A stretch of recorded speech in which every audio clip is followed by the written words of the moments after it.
家好，我是丹丹。我们今天来分享的主题呢是关于女性私密的一个问题。有一些女性在生产过后，或者说是在更年期的时候，会产生一个漏尿、崩尿的过程。其实这个过程是非常尴尬的，比如说剧烈的咳嗽，或者说是开怀大笑，那就忍不住漏尿了。那么针对这个问题呢，我给大家带来2个方法可以改善。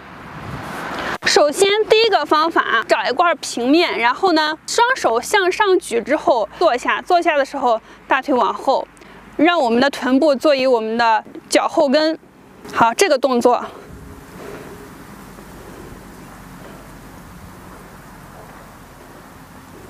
这个动作我们每天练习50次。这是我们第一个动作。第二个动作呢，就是家里有小球的可以准备一个球。我这里呢是刚好有一个这么大的一个苹果，然后呢，我们把这个苹果夹在我们2个膝盖的中间，然后腿要注意，我们的腿呢是呈现一个外八的状态。好，双腿外八，然后用力夹着一个小球，这样的话就会锻炼到臀部括约肌的这个力量。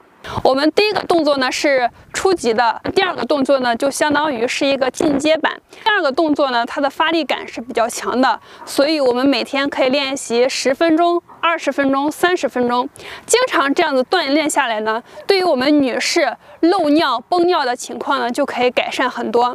那么今天呢，我的分享就欢迎您跟丹丹的视频一块儿来练习，谢谢。